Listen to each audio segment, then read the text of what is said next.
आज सारे भारत में और विदेशों में भी जहाँ भारतवासी रहते हैं, शिवरात्रि का पर्व मनाया जा रहा है। सभी आज अपने परमपिता निराकार शिव को याद कर रहे हैं।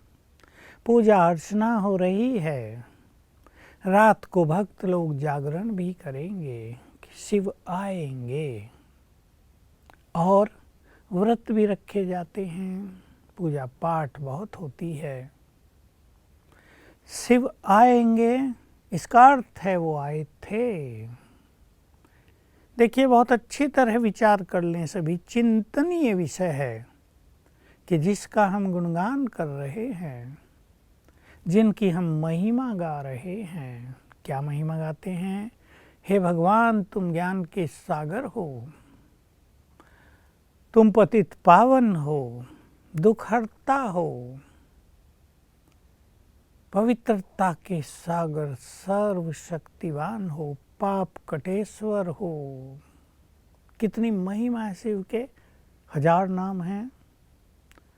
हर नाम महिमा युक्त है। हर नाम के पीछे उसका कर्तव्य छुपा हुआ है। वंडरफुल नाम भी हैं, जैसे मटकेश्वर। कई नाम तो ऐसे हैं, बबुलनाथ। हम भी सुना करते हैं, बड़े हंसते हैं लोग, ये भगवान का नाम रख दिया मटकेश्वर। लेकिन ये सब मीनिंगफुल हैं। इनके पीछे उनके कर्तव्यों की झलक है। तो पहले तो मैं आप सभी को ये बता दूं कि शिव जो स्वयं निराकार हैं, वो इस धरा पर आकर दिव्य कर्तव्य करते हैं। बिना कर्म किए तो किसी का गायन, महिमा, पूजन होता नहीं। आप सब विचार कर लें। क्या किसी को ऐसे ज्ञान का सागर कह दिया जाएगा? उसने ज्ञान दिया हो, लोगों को, सुनने वालों को लगा हो ये तो ज्ञान के सागर हैं, अनंत ज्ञान इनके पास है, तब तो लोग गायन करेंगे ना कि वो ज्ञान का सागर है, वो दुख हरता सुख करता है। उसने जरूर आकर लोगों के दुख हरे हैं, सुख दिया है। अगर न दिया होता तो उसे सुखदाता कौन कहता? तो वो आते हैं, अपना दिव्य कार्य करते हैं। अब निराकार आएगा कैसे? उसे पहचानेंगे लोग कैसे? तो वो साकार प्रजापिता ब्रह्मा के तन में आते हैं। उनकी यादगार में, उनके मंदिर में नंदीगण रखा जाता है। जैसे गौ माता कहते हैं ना, ऐसे बैल पिता मोटी भाषा में समझ लें, नंदीगण रखा जाता है। और आपने एक बात अच्छी तरह देखी होगी कि शिव को अगर कोई भक्त कुछ कहना चाहते हैं तो नंदी के कान में कहते हैं, शिव सुनता है। बड़ा रहस्यमय है ये तथ्य, समझ लें सभी। शिव निराकार ब्रह्मा के तन में आते हैं, जिनको नंदीगण भागीरथ कहा गया है। उनके द्वारा ही वो सुनते हैं, उनके कानों से ही तो वो सुनते हैं। अगर वो उनके तन में ना आए तो निराकार कैसे सुनेगा? आत्मा भी निराकार है जब न वो सुनती, न देखती, न बोलती, न खाती पीती, शरीर में आती है तो क्रिया प्रारंभ होती है। एक इम्पोर्टेंट बात। दूसरी बहुत इम्पोर्टेंट बात है, जब हम शिव की चर्चा करते हैं तो मनुष्य का ध्यान शंकर महादेव की ओर जाता है। परंतु हम आपको थोड़े में बता दें, शिव है निराकार परम सत्ता। ब्रह्मा विष्णु शंकर के भी रचयिता, क्रिएटर हैं वे। तो शिव तीनों के क्रिएटर और महादेव उनमें से एक, जिनके सुपुर्द काम है महाविनाश का। आप ओम को देख लीजिए। ओम में 3 लाइनें जो हैं ब्रह्मा विष्णु शंकर की याद में, लेकिन ऊपर एक बिंदी भी तो है अर्धचंद्र के ऊपर। ये बिंदी क्या है? ये है निराकार ज्योति स्वरूप परमात्मा की याद में। देखो, बिंदी को डिफाइन भी ऐसे ही किया जाता है ना, जिसकी लंबाई चौड़ाई मोटाई गहराई ना हो उसको कहते हैं बिंदु। तो परमात्मा निराकार, जिसकी लंबाई चौड़ाई मोटाई गहराई ऊंचाई कुछ नहीं है आकार में, अति सूक्ष्म ज्योति स्वरूप, सूक्ष्म अति सूक्ष्म, इसलिए उसको बिंदी के रूप में दिखा दिया ओम पर। तो शिव है ब्रह्मा विष्णु शंकर के भी रचयिता, तीनों को जन्म देने वाले, ऐसा मान लें मोटे शब्दों में। तो जब हम शिवरात्रि की बात करते हैं तो ये महादेव जी की रात्रि की बात नहीं, ये निराकार शिव जयंती की बात है। महादेव जी को तो तपस्वी रूप दिखाया गया है, उनका तो अपना परिवार भी है, लेकिन भगवान का परिवार तो ये सारा विश्व है। वो चार के परिवार में नहीं बांधा जा सकता है उनको, वो तो सबके परमपिता, चाहे वो हिंदू हो या मुसलमान, सिख हो या ईसाई, पारसी हो, कोई भी हो, पादरी हो, गुरु हो, शंकराचार्य हो, और धर्मों के गुरु हों, सबका परमपिता, सब उसका परिवार। तो वही ज्ञान का सागर है, वही आकर सत्य ज्ञान देते हैं, वही आकर अपने दिव्य कार्य करते हैं। समझ लें इस बात को बहुत अच्छी तरह। कब आते हैं? अब सतयुग तो है स्वर्णिम युग, धर्म के 4 चरण हैं वहाँ, यानी धर्म अपने संपूर्ण स्वरूप में है। वहाँ भगवान आकर क्या करेगा? उसे तो आना है धर्म की स्थापना के लिए, अधर्मों के विनाश के लिए, साधुओं की रक्षा के लिए। वहाँ तो ये बात ही नहीं। त्रेता में भी 3 चरण हैं, द्वापर में 2 और कलयुग में 1 चरण रह जाता है। जब वो 1 चरण भी लोप होने को आता है तब भगवान का आगमन होता है पुनः सत्य धर्म की स्थापना करने के लिए। और वो धर्म है आदि सनातन देवी देवता धर्म। द्वापर युग से जिसको हिंदू धर्म कहा गया और उसकी भी बहुत सारी शाखाएं निकली। तो भगवान का आने का समय कलयुग का अंत होता है, वो सतयुग में नहीं आता। सतयुग में पापी नहीं होते, दिखा दिया है लोगों ने शास्त्रों में। हिरण्यकश्यप थे, और भी कई दैत्यों के नाम लिख दिए हैं। जहाँ धर्म के 4 चरण थे वहाँ दैत्य कहाँ से आए? फिर ये क्यों कहा गया वो सतयुग है? सत्य वाला युग, सत्यता वाला युग। इसलिए कलयुग के अंत में उनका आगमन होता है। उसको कहते हैं पुरुषोत्तम संगम युग, जब कलयुग जाता है और सतयुग आता है, बीच का पीरियड। तो आप सभी को बहुत अच्छी तरह मालूम हो, वर्तमान समय ये पुरुषोत्तम संगम युग का स्वर्णिम हीरे तुल्य समय चल रहा है। इसमें ही निराकार शिव नीचे आकर अपना दिव्य कार्य कर रहे हैं। 85 वर्ष से उन्होंने कार्य किया, पहले साकार ब्रह्मा के द्वारा, फिर अव्यक्त रूप से, और अब सूक्ष्म वतन से। 3 फेज हैं, 3 पार्ट हैं इसके। अब वो मिलन मना रहे हैं। तो आप सभी से भी हम यह आग्रह करेंगे, जिनको भगवान से मिलने की इच्छा हो वो आ जाओ, वो मिलने आ गया है। जिन्होंने उसकी बहुत पूजा अर्चना की है, देवी देवताओं की भी पूजा अर्चना की है, शिव शक्तियों की पूजा की है, उन्हें भक्ति का फल देने के लिए वो भक्त वत्सलम आ गया है। आओ। जो उसे पुकारते थे कि पतित पावन आ जाओ, वो पतितों को पावन बनाने के लिए आ गया है। अब तुम भी आ जाओ। पावन बनने में बड़ा सुख है। मनोविकारों ने सभी को पतित बनाया है, दुखी बनाया है, पाप कर्मों में प्रवृत्त कर दिया है। अब इनसे मुक्त होने के लिए भगवान के पास आ जाओ। मरने के बाद नहीं, जीते जी। कोई सोचे भगवान के पास आने की बात कर रहे हैं, बड़ी खराब बात है, तो मरकर जाना पड़ेगा। मरकर नहीं, जीते जी, क्योंकि वो ज्ञान दे रहे हैं। वो कोई चुटकी बजाकर पतितों को पावन नहीं करेंगे, वो कोई प्रेरणा से सबके दुख नहीं हरेंगे, वो कोई संकल्प मात्र से सृष्टि युग का परिवर्तन नहीं कर रहे हैं। वो ज्ञान दे रहे हैं। आकर उनसे ज्ञान लो।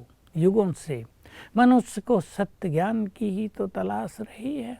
वेद लिखे गए, शास्त्र, दर्शन, पुराण, उपनिषद, महाभारत ग्रंथ हैं सुंदर सुंदर, उनमें अच्छी अच्छी बातें कही गई हैं।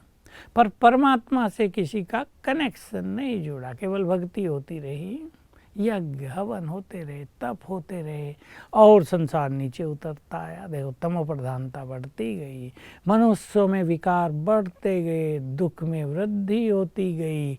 तो सबको सोचना है कहीं ना कहीं कुछ मिसिंग अवश्य है। सभी बुद्धिमान लोग जो मेरी बात सुनते हों वो विचार कर लो, मिसिंग अवश्य है। डॉक्टर किसी बीमारी का इलाज कर रहा हो, बीमारी ठीक न हो रही हो तो ज़रूर कहा जाएगा ना कहीं गड़बड़ अवश्य है। डॉक्टर बढ़ते जा रहे और पेशेंट भी बढ़ते जा रहे हैं तो गड़बड़ है ना, सही मार्ग प्राप्त नहीं है। धर्म बढ़ रहे, मंदिर बढ़ रहे, पूजा पाठ बढ़ रहे, यज्ञ तप बढ़ रहे हैं और संसार का पतन हो रहा है तो कुछ ना कुछ मिसिंग है। और उस मिसिंग को पूर्ण करने के लिए, सत्य ज्ञान देने के लिए स्वयं ज्ञान के सागर का अवतरण हुआ है। कलयुग के अंधकार को हरने के लिए, यहाँ पुनः एनलाइटेंड करने के लिए, सबको सत्य ज्ञान का प्रकाश फैलाने के लिए इसकी यादगार में ये शिव जयंती शिवरात्रि मनाई जाती है। ब्रह्मा कुमार कुमारियाँ जो ब्रह्मावत्स हैं, जो सच्चे ब्राह्मण हैं, वो तो बहुत भाग्यवान हैं जिन्होंने भगवान को पाया, जिन्होंने माया को जीतने का दृढ़ संकल्प किया, जो पवित्र मार्ग पर चल पड़े, जिन्होंने जीवन को सुखपूर्वक, सरलतापूर्वक, बोल्डनेस के साथ, पॉजिटिविटी के साथ जीना सीख लिया है। तो आप सबको भी हम आग्रह कर रहे हैं, आइए अपने परम पिता से मिलन कीजिए। आज आप जगेंगे, रात को बहुत भक्त जगेंगे, भांग भी पीते हैं, नशा चढ़ाते हैं। अरे भाई भगवान जो पवित्र है, ये भांग आदि तो है, पवित्रता है, तुच्छता है, इसका उससे क्या लेना देना। बात थी ईश्वरीय नशे की, लोगों ने जोड़ दिए स्थूल नशे। फिर भला शराब पीने वालों को मना क्यों की जा रही है? एक दिन भांग पीने से क्या भगवान से मिलन हो जाएगा? इतना सहज मार्ग नहीं है। दिखा दिया, शंकर जी भी भांग धतूरा खाते थे, ये ग्लानि है। ईश्वरीय नशे में रहते थे। शंकर जी को आधे नेत्र खुले हुए बैठे तपस्वी रूप में दिखाया है। मगन थे वो परमात्मा के स्वरूप में, ईश्वरीय नशे में भरपूर थे। ये भांग धतूरा, इनसे उनका कोई नाता नहीं था। ग्लानि कर दी हमने अपने देवताओं की, इसलिए दूर चले गए हम धर्म से, भक्ति से, परमात्म प्रेम से दूर चले गए और गलत परंपराएं हो गई कि हम भी शिवरात्रि के दिन भांग पी लें, धतूरा खा लें, नशा चढ़ा लें। वो नशा नहीं, ईश्वरीय नशा, नारायणी नशा। किसके हम बच्चे हैं, भगवान हमारा परम पिता है, ये नशा। हम उसके आज्ञाकारी बच्चे हैं, उसका नाम रोशन करने वाले बच्चे हैं, ये नशा सभी आज से ले लें। एक ही नशा लेकर जाएंगे। आज मंदिर में गए हो, घर में शिवरात्रि का त्यौहार मना रहे हो, एक ही नशा ले लें, हम भगवान के बच्चे हैं, वो हमारा है, जो कुछ उसका है वो सब भी हमारा है। बहुत सुंदर अनुभूति करेंगे। हमें पवित्र बनना है, इस भारत भूमि को विश्व गुरु स्वर्णिम धरा बनाना है, यहाँ सतयुग की स्थापना करनी है, ये नशा ले लें। हमें धर्म के मार्ग पर चलना है, पुण्य के मार्ग का अवलंबन करना है, ये नशा चढ़ा लें आज। तो देखो आपका जीवन कितना सुंदर, कितना सुखद हो जाएगा। जागेंगे आज आप, अब जग जाओ। एक रात जगने से काम नहीं चलेगा, सदा के लिए क्यों नहीं जग जाते। सोया हुआ है मनुष्य, जगते हुए भी सोया है, अज्ञान अंधकार में सोया है, भटक रहा है उसका मन। कहाँ है बुद्धिमान मनुष्य जगा हुआ? जगाओ अपने को, ईश्वरीय ज्ञान से अपने को जगाओ, प्रभु मिलन का सुख प्राप्त करो। वो तो आ गया है मिलन मनाने के लिए, वो तो आ गया है। सुन लें आप, उसका कार्य भी पूर्ण होने को है। ये संसार, ये युग बदलने की प्रक्रिया में आगे बढ़ता जा रहा है, बस हमें अपने को बदलना है। तो पूजा तो करेंगे, कुछ मांग भी लेंगे, ठीक है, भक्ति की ये रस्में हैं, लेकिन उसके बच्चे बन जाएं, उससे जुड़ जाएं, उससे कनेक्ट हो जाएं, उससे योग युक्त हो जाएं, तो वो सर्वशक्तिमान है, उनकी शक्तियाँ मिल जाएंगी और हम सुखी हो जाएंगे, मनोविकारों को जीत सकेंगे, हमारे अंदर कंट्रोलिंग पावर आ जाएगी, हम क्रोध पर भी विजयी हो जाएंगे, इमोशंस पर भी विजयी हो जाएंगे। अगर आपकी नेचर सेंसिटिव है तो उसको भी आप बदल कर पावरफुल हो जाएंगे। कोई गाली दे, कुछ भी कहे, आप मुस्कुराएंगे। तो आज के इस सुंदर दिन पर अपने किसी एक मनोविकार की बलि भी चढ़ा दें जरा। क्रोध को छोड़ने का संकल्प कर लें। जो धन आपसे पाप करा रहा है, जानते हैं सभी, धन के कारण संसार में आज बहुत पाप है, उससे बाहर आ जाएं। वो धन आपको सुख नहीं देगा, वो पाप आपको बहुत कष्ट पहुंचाएगा, वो धन आपका बीमारियों में बह जाएगा। चाहे आप में अभिमान है किसी चीज़ का, आज उसको अर्पित कर दें शिव पर। तो बलिहार करें, अपना सद्गुणों से श्रृंगार करें, परमात्म मिलन की ओर चलें। यही सच्ची शिवरात्रि मनाना है। अपने परम पिता शिव से आप सच्चे मन से जुड़ जाएं, उसको अपना बना लो। वो जो दिव्य कार्य कर रहा है उसमें सहयोगी बन जाओ। अपने मन को, अपनी बुद्धि को पवित्र करो। यही सच्ची शिवरात्रि मनाना है। तो इस दिन पर सभी भाई बहनों को, भारत वालों को, विदेश में रहने वालों को जो इस त्यौहार से जुड़े हैं, बहुत बहुत बधाई हो, मुबारक हो। शिव की ओर से भी मैं आपको मुबारक दे रहा हूँ, उसने भी आपको बधाइयाँ भेजी हैं। और हमारा जो ये महान यज्ञ है, जो ये विश्व परिवर्तन का कार्य चल रहा है, इसमें जो महान आत्माएँ हैं वो भी आप सबको बधाइयाँ दे रही हैं। आप सदा सदा बधाइयों के पात्र रहें और ऐसे सुखद दिन रोज आपके जीवन में आए जो आपको लगे जीवन जीने का आनंद आ रहा है। हम शिव की संतान हैं, वो सुखों का दाता है। हम अपने अंदर आज कुछ सुंदर संकल्प कर लें, मुझे भी सबको सुख देना है। जैसा बाप होता है उसके कुछ गुण संस्कार तो बच्चे में होते ही है ना। उसकी ये मुख्य शिक्षा है, बच्चे कभी किसी को दुख नहीं दो। तो क्या हम सभी आज से संकल्प करेंगे, हम अपने मन वचन कर्म से, व्यवहार से किसी को कष्ट नहीं पहुंचाएंगे। बोल बहुत बड़ी चीज़ है, बोलते तो सब हैं दुनिया में, लेकिन हमारे बोल ऐसे हों कि सभी के दुख हर लें। हमारे बोल ऐसे हों सभी के जलते हुए मन को शीतल कर दें। पसंद है आपको ये बात?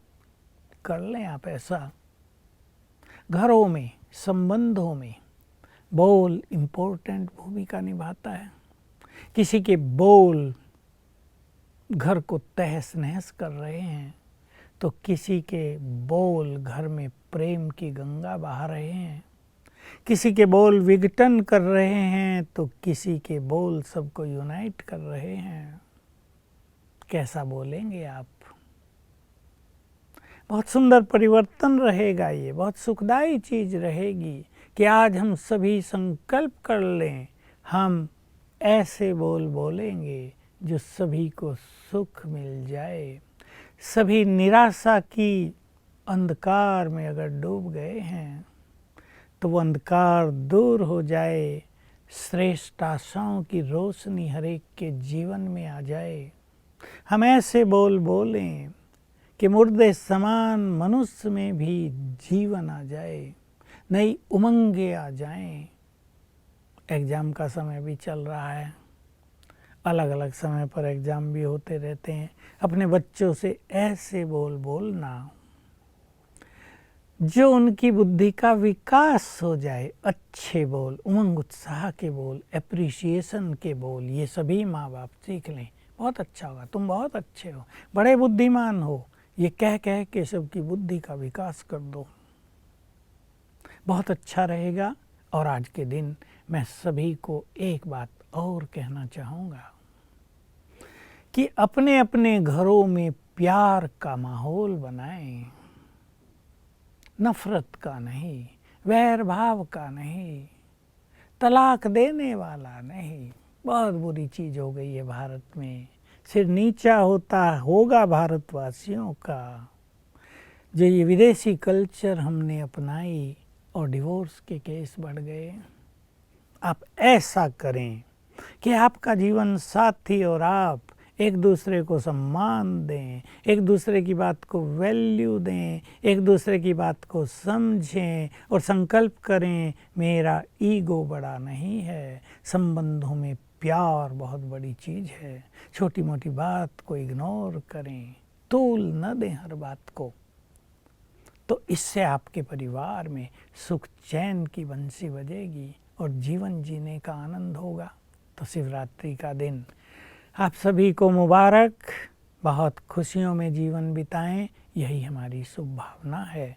ओम शांति।